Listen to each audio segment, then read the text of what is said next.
TTP हमले से बौखलाई पाकिस्तानी सेना, अफगानिस्तान में जमकर बरसाए बम, गुस्साए तालिबान ने दिया तगड़ा जवाब। दोस्तों, कल तक जिस तालिबान के लिए पाकिस्तान पलक पावड़े बिछाए था, कल तक जिस तालिबान के लिए पाकिस्तानी आर्मी अफगानियों की जान ले रही थी, जिस तालिबान के लिए पाकिस्तान ने पूरी की पूरी खुफिया फोर्स उतार दी थी, अब वही तालिबान पाकिस्तानी आर्मी की बैंड बजा रहा है। और न केवल बैंड बजा रहा है बल्कि पूरी तबीयत से उसके होश भी उड़ा रहा है। पाकिस्तानी आर्मी ने सपने में भी नहीं सोचा था कि यही तालिबान एक दिन उसकी कब्र खोदने लग जाएगा। बड़ी बात तो यह है दोस्तों कि पाकिस्तानी आर्मी के होश इस कदर फाख्ता हो गए हैं कि उसे अब अफगानिस्तान में एयर स्ट्राइक को अंजाम देना पड़ रहा है। दरअसल पाकिस्तान के खैबर पख्तूनवा के उत्तरी वजीरिस्तान में सेना के काफिले पर आतंकी हमले में पाकिस्तानी सेना के 7 जवान मारे गए, तो वहीं एक दूसरे हमले में एक और जवान ढेर हो गया। इसके बाद पाकिस्तानी आर्मी ने अपने दोस्त रहे तालिबान पर ताबड़तोड़ हमले करने शुरू कर दिए। पाकिस्तान ने इस हमले का बदला लेने के लिए अफगानिस्तान पर एयर स्ट्राइक की है।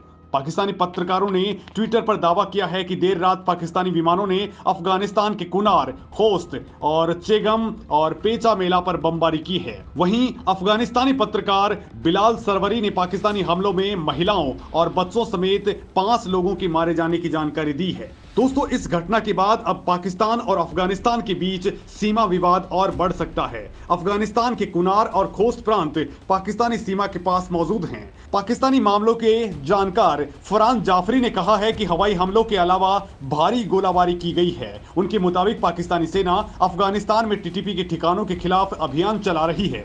इस हमले में पाकिस्तानी सेना ने अपने नए TB2 ड्रोन का इस्तेमाल किया है। तुर्की ने पाकिस्तान को बैरख्तर TB2 ड्रोन दिए हैं। इन ड्रोन्स का निर्माण तुर्की की कंपनी बायकर डिफेंस ने किया है, जिसके मालिक तुर्की के राष्ट्रपति तैयब एर्दोगान के दामाद सेल्कुक खैरबख्तर हैं। दोस्तों, इस मामले में कुछ तस्वीरें भी सामने आई हैं जिसमें आग की लपटें दिख रही हैं। दोस्तों, अब दावा किया जा रहा है कि टीटीपी के ठिकानों के खिलाफ पाकिस्तानी हमलों के जवाब में अब तालिबान और पाकिस्तानी सेना के बीच झड़प शुरू हो गई है।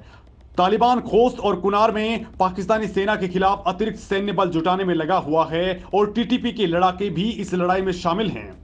टीटीपी ने भी आधी रात को बाजोर में पाकिस्तान के एक सैन्य अड्डे पर हमले का दावा किया है। दोस्तों, हाल ही के वक्त में पाकिस्तान का खैबर पख्तूनवा और बलूचिस्तान अलगाववादियों के हमलों का गढ़ बन चुके हैं। इन दोनों प्रांतों की सीमाएं अफगानिस्तान से सटी हुई हैं। इस कारण अफगानिस्तान की सत्ता पर तालिबान की वापसी के बाद से ही पाकिस्तान के सीमाई इलाकों में हमले बढ़ चुके हैं। इन हमलों में रॉकेट संचालित ग्रेनेड लॉन्चर और एजोल्ट गन का इस्तेमाल किया गया है। वहीं दोस्तों, अफगानिस्तान से जो खबरें सामने आ रही हैं, उनके मुताबिक अफगानिस्तान से तालिबान अब पाकिस्तान में बैठे अपने लोगों को हथियार सप्लाई कर रहा है। बड़ी बात तो यह है कि जिन हथियारों की तस्करी की जा रही है, उनका इस्तेमाल भारत के खिलाफ भी हो सकता है। दरअसल दोस्तों, पिछले साल अगस्त में अफगानिस्तान से जाने के बाद अमेरिका ने अपने 9 लाख से ज्यादा हथियार वहीं छोड़ दिए और काबुल पर कब्जा करने के बाद अमेरिका के ये हथियार तालिबान के हाथ लग गए।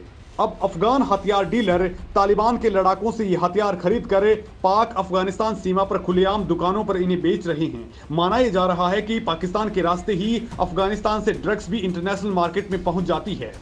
पाकिस्तान और अफगानिस्तान की करीब 2400 किलोमीटर की सीमा मिलती है, जहां से ड्रग्स को खैबर पख्तूनवा पहुंचाया जाता है, जहां से ड्रग लाहौर और फैसलाबाद ले जाई जाती है।